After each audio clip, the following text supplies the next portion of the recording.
కార్యకర్తలందరినీ ముఖ్యంగా విద్యార్థి నాయకులందరినీ కూడా జైళ్ళలో పడేస్తున్నారు. మేము అసలు ఈ గురుకుల బాట అనే కార్యక్రమం ఎందుకోసం చేస్తున్నాం?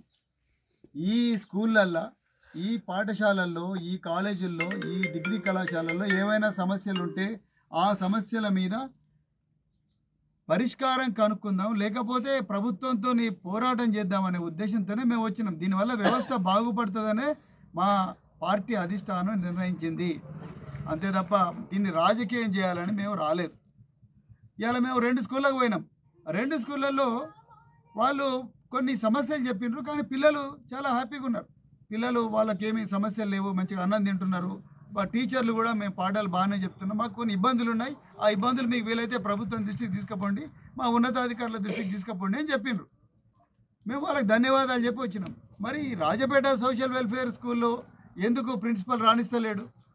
ఏమనంటే ఉన్నతాధికారుల ఆదేశం ఉన్నదని అంటున్నాడు, కలెక్టర్ ఆదేశం ఉందని అంటున్నాడు. ఎందుకు దీన్ని ఆపుతున్నారు? ఎందుకంటే ఇక్కడ చాలా సమస్యలు ఉన్నాయి. డైనింగ్ హాల్ ఘోరంగా ఉన్నది, నీటి సమస్య ఉన్నది, తర్వాత డ్రైనేజ్ ప్రాబ్లం ఉన్నది, తర్వాత ఈ పెద్ద స్కూల్ను క్లీన్ చేయడం కోసం కేవలం 3-4 పెట్టిండ్రు. ఒక్కొక్కరికి 6,000 ఇస్తున్నారు. 6,000తో ఎట్లా పని చేస్తారు వీళ్ళు? హాస్టల్ బిల్డింగ్ కూలిపోయే పరిస్థితి ఉన్నది. ఇవన్నీ మేము చూసి మరి ప్రభుత్వం దృష్టికి తీసుకురావడానికే వచ్చింది. రేపొద్దున బిల్డింగ్ కూలిపోయి మా పిల్లలు చచ్చిపోతే రేపొద్దున ఈ 4 పెట్టి ఏ విధంగా క్లీన్ చేస్తారు స్కూలు? ఇద్దరిని పెట్టి ఏ విధంగా క్లీన్ చేస్తారు స్కూల్? అది ముసలి పాపం వాళ్ళు ఎట్లా క్లీన్ చేస్తారు? వాళ్ళకి ఇచ్చేదంతా మీరు 6,000తోని ఈ స్కూల్ను క్లీన్ చేయలేకపోతే దానికి నష్టం ఎవరికి? మా పిల్లలకే కదా.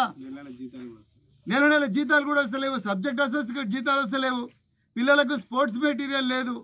తల్లిదండ్రులు అడగడానికి వస్తే మీరు గేట్లు వేస్తున్నారు.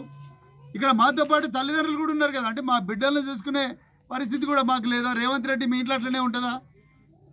నిన్న కాక మొన్న అన్నపరెడ్డిపల్లిలో అయితే పిల్లలు బీర్లు తాగి పడిపోయిన స్కూల్లో, బాయ్స్ స్కూల్లో. ఎట్లా చూస్తారు మీరు దీన్ని? మీరు ఎప్పుడైనా చూసినా మీ పిల్లలు అట్లా చేస్తే ఊకుంటారా? మీరు లోపల ఇంత మీ బండారం బయటపడుతుందనే ఇలా మమ్మల్ని రాణిస్తలేరు. అయినా రేవంత్ రెడ్డి మేము ఆగేది లేదు. మీరు మా మీద కేసులు పెట్టినా, మమ్మల్ని జైలుకు పంపించినా, మమ్మల్ని ఎన్కౌంటర్లలో కాల్చి చంపినా మేము మాత్రం మా బిడ్డల జీవితాలు రక్షించుకుంటాం. మీరు ఇంతవరకు ముఖ్యమంత్రి అయి ఒక్కరోజు కూడా ఒక స్కూల్కి పోకపోతే, ఒక్కరోజు కూడా స్కూల్కి పోయి ఆ పిల్లలతో కలిసి అన్నం తినలేదు. మీ బంగళాకు పిలిపించుకున్నారు పిల్లలు. అక్కడే కనిపిస్తున్నది నీ నయా దేశ్ముఖ్ పాలన, అక్కడే కనిపిస్తున్నది భూస్వామ్య పాలన. అదే మరి బీఆర్ఎస్ పాలనలో అయితే మినిస్టర్లు, చీఫ్ మినిస్టర్ అందరు కూడా స్కూళ్ళలోకి వచ్చి కూర్చునేటోళ్ళు, అందరూ భోజనాలు చేసేటోళ్ళు వాళ్ళతో పిల్లలతో కలిసి.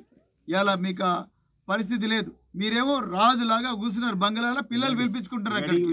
మేము ఇళ్ళకు ఇక్కడికి వచ్చి మా పిల్లలతో కలిసి అన్నం తిందామంటే, మా పిల్లల సమస్యలు కనుక్కుందామంటే ఇలా గేట్లు వేసి మీ ప్రిన్సిపల్ ఏమో సెల్ ఫోన్ పని చేసుకుంటాడు, లేకపోతే ఆఫీసర్లకి పై ఆఫీసర్లకు చెప్పండి. ఎక్కడున్నా మీ పై ఆఫీసర్లు? ఎవరు మీ పై ఆఫీసర్లు? ఎందుకు చెప్పాలి మీ పై ఆఫీసర్లకు?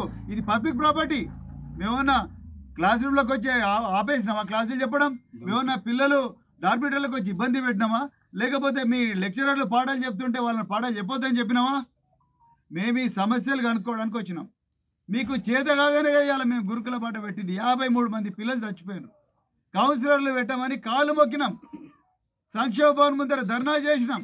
మా పిల్లలు చచ్చిపోతున్నారు, కౌన్సిలర్లు పెట్టండి. నువ్వు కౌన్సిలర్ పెట్టకపోతే మా పిల్లలు పాము గారు చచ్చిపోతున్నారంటే వాళ్ళకి కనీసమైన వైద్య సదుపాయం కల్పించకపోతే. ఇలా ఒక పిల్లగాడు వచ్చిండు, తీసుకుపోయి ఏదో గవర్నమెంట్ హాస్పిటల్ తీసుకుపోయినా చెప్తున్నారు. చాలా చోట్ల కూడా పక్కనే ఉండే భువనగిరిలో బచ్చలకు కూడా శ్రీకాంత్ అనే పిల్లగాడు చావు బతుకుల్లో వాడిని తీసుకుపోయి రెయిన్బోలో పెట్టిండు. అంతవరకు 4 రోజులు ఒక్కరోజు కూడా ఆ బాబును కనీసం ముట్టుకోలే మీ టీచర్లు. ప్రిన్సిపల్ ఎక్కడో ఉంటాడు, 4 రోజులు ప్రిన్సిపల్ రాలేదు. ఇక్కడ అందరు విరేచనాలతోని వాంతులతో చచ్చిపోతుంటే ఎక్కడ పోయిన మరి మీ అధికారులు? ఎక్కడ పోయిన మీ మినిస్టర్ మీరే కదా రేవంత్ రెడ్డి. ఏం చేస్తున్నావు మరి? విద్యార్థులు అదే వీళ్ళు పేదోళ్ళు, వీళ్ళకు నాలుక ఉండదు, ఏం చేసినా నడుస్తుంది, వీళ్ళు మాట్లాడలేరు. ఏమనంటే పోలీసులను పెట్టి భయపెట్టించవచ్చు. అసలు ఏ బేస్ మీద పోలీసులతో అరెస్ట్ చేయిస్తున్నారు?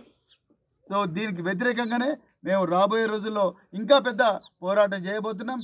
బీఆర్ఎస్ పార్టీ తెలంగాణ బిడ్డలకు ఎట్టి పరిస్థితుల్లో కూడా అన్యాయం జరిగితే ఊకోదు. బరాబర్ మేము రోడ్ల మీదకి వస్తాం, బరాబర్ మేము పోరాడుతూనే ఉంటాం. తప్పు చేసిన అధికారులను ఎవరిని వదలము. రాబోయే రోజుల్లో మా పార్టీ అధికారంలోకి వస్తున్నది. ఈరోజు పిల్లల జీవితాలతో ఆడుకుంటున్న అధికారులు ఎవరైనా, లేకపోతే మంత్రులు ఎవరైనా కానీ వాళ్ళు రేపు ప్రజా కోర్టులో శిక్ష తప్పదని చెప్తూ మరొకసారి మరి ఈ అవకాశం ఇచ్చిన మీడియా మిత్రులందరికీ కూడా హృదయపూర్వక ధన్యవాదాలు చెప్తున్నా. జై తెలంగాణ.